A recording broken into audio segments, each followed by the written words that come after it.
আজকে আপনাদের মাঝে নিয়ে আসলাম একটি ডিজিটাল টেম্পারেচার। এটা আসলে কিভাবে ওয়্যারিং করা হয় কম্প্রেসরের সাথে, সেই ওয়্যারিংটা আমি আজকে দেখাবো আপনাদেরকে, এবং কিভাবে সেট করতে হয় সেই বিষয়টা আমি আপনাদেরকে জানাবো।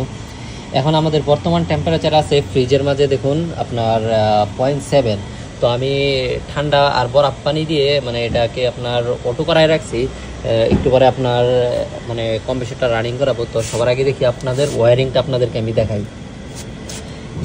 যত ডিজিটাল টেম্পারেচার মিটারে থাকুক না কেন, সবখানেই কিন্তু আপনার উপরে এরকম আপনার ডায়াগ্রাম দিয়ে দেওয়া হয়। এই যে দেখুন 1 2 3 4 6 7 8 আর 9, এখানে কিন্তু ডায়াগ্রামটা দেওয়া আছে। দেখুন 1 আর 2 এর মাঝে আপনার রুম যেটা রেখা, এটা হলো আপনার সেন্সরের তার আর কি। এই যে দেখুন এটা হলো সেই সেন্সরের তারটা আপনার 1 আর 2।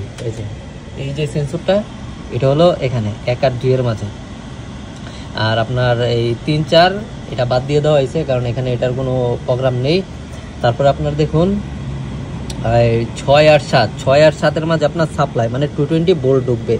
এই যে দেখুন 6 নাম্বার, এই যে এটা নিউট্রাল ঢুকছে, 7 নাম্বার নিউট্রাল ঢুকছে, আর 6 নাম্বার হলো আপনার মানে ফেজ দিছে আর কি। আপনি উল্টাপাল্টা দিলেও সমস্যা নাই, মানে 6 আর 7 এর মাঝে আপনি ফেজ নিউট্রাল উল্টাপাল্টা দিলে সমস্যা নাই। এখানে আপনার সুইচ দেওয়া আছে, এটা হলো আপনার নিউট্রালের তার, আর এটা হলো ফেজের তার আর কি। তো এই সুইচ থেকে নিয়ে আপনার 6 নাম্বার একটা আপনার দিছে হলো আপনার ফেজ, আর এই 7 নাম্বারে দিছে হলো আপনার একটা নিউট্রাল। আর আপনার দেখুন এখানে আপনার 8 নাম্বার লাইন দেওয়া আছে। 8 নাম্বারটা হলো আপনার কম্প্রেসরের যে কমনটা আছে ওইটা দেওয়া আছে।